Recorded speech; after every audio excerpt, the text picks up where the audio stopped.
Mitra TV ahli digital forensik Rismon Sianipar melaporkan Presiden ke-7 Joko Widodo ke Polda DIY. Jokowi dilaporkan lantaran dianggap menyebarkan berita bohong soal dosen pembimbingnya saat kuliah di Fakultas Kehutanan UGM. Rismon Sianipar mendatangi Mapolda DIY pada Selasa 15 Juli. Didampingi kuasa hukumnya, Rismon menuju ruang Sentra Pelayanan Kepolisian Terpadu SPKT. Rismon melaporkan Presiden ke-7 Joko Widodo atas dugaan menyebarkan berita bohong soal dosen pembimbingnya saat kuliah di UGM bernama Kasmujo. Pada tahun 2017 saat di Fakultas Kehutanan UGM, Jokowi menyebut Kasmujo sebagai dosen pembimbing skripsinya. Namun pada Mei 2025, Kasmujo menyebut dirinya bukan dosen pembimbing skripsi, melainkan dosen pembimbing akademik. Pernyataan berbeda lagi diungkap Kasmujo saat ditemui Rismon di rumahnya di Pogung, Sleman, yang menyebut dirinya bukan pembimbing akademik karena masih asisten dosen. Saya, Rismon Sianipar, didampingi oleh pengacara Pak Andika dari kantor pengacara Dr. Muhammad Taufik and Partners di Solo, ya, mendampingi saya untuk melaporkan Joko Widodo atas dugaan menyebarkan berita bohong, ya, terkait dengan dosen pembimbing akademik dan dosen pembimbing atau dosen pembimbing skripsi Pak Jokowi. Karena pada tahun 2017 kita tahu semua di UGM, di Fakultas Kehutanan UGM ada dialog, ya, itu semua media menyiarkan, ada dialog antara Pak Jokowi dengan Pak Kasmujo. Di dalam dialog tersebut, ya, Pak Kasmujo berdiri di samping Pak Jokowi dan Pak Jokowi itu menerangkan bahwa beliau bolak-balik menghadap Pak Kasmujo, dan Pak Kasmujo itu galak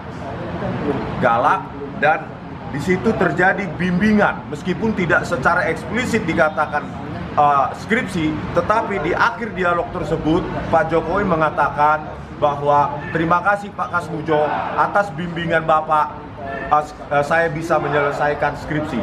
Dan saat itu publik semua, bahkan wartawan, jurnalis menyimpulkan dan menuliskan bahwa Pak Kasmujo adalah dosen pembimbing skripsi dari Pak Jokowi.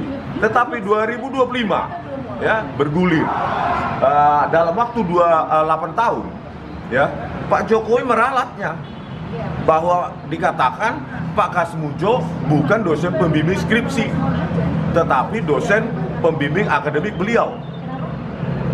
Di tahun yang sama saya sendiri mewawancarai, menjumpai Pak Kasmujo, dan dikatakan di situ bahwa beliau bukan dosen pembimbing akademik maupun bukan dosen pembimbing skripsi dari Pak Jokowi. Sekarang pertanyaannya, ya kita harus tahu, ya, makanya kita laporkan dugaan penyebaran berita bohong. Dan ingat, pada saat itu konteksnya adalah Jokowi masih seorang presiden tahun 2017. Ini kami melaporkan hanya satu orang saja, yaitu Bapak Insinyur Joko Widodo. Ini terkait tadi yang dijelaskan panjang lebar oleh Bang Rismon dan sudah diketahui oleh masyarakat luas. Itu tentang pemberitahuan bohong. Nah, di sini kan ada pasalnya, yaitu yang kita laporkan adalah beliau melanggar pasal 45A ayat 1 Undang-Undang ITE. Jadi bunyinya adalah mendistribusikan dan atau mentransmisikan informasi elektronik dan atau dokumen elektronik yang berisi pemberitahuan bohong atau informasi yang menyesatkan. Terus yang kedua adalah menyebarkan informasi elektronik dan atau dokumen elektronik yang diketahui memuat pemberitahuan bohong yang menimbulkan kerusuhan di masyarakat. Terus yang selanjutnya adalah kami melaporkan juga tentang adanya dugaan penipuan seperti yang tertuang dalam pasal 378 KUH. Penipuannya apa, Bang? Penipuannya yaitu tadi, kan ada dugaan tentang bahwa beliau itu adalah seorang mahasiswa yang dibimbing oleh Pak Kasmujo dan lain sebagainya. Itu kan kalau boleh kita rangkum, di situ ada dugaan, ada berita bohong, ada pemberitahuan bohong, dan ada dugaan penipuan. Kuasa hukum Rismond menyebut Jokowi dilaporkan dengan tuduhan pasal 45A ayat 1 Undang-Undang ITE serta pasal 378 KUHP tentang penipuan. Rismond meminta laporannya ditindaklanjuti dan polisi harus memeriksa Jokowi sebagai terlapor. Adam Sleman, TA TV.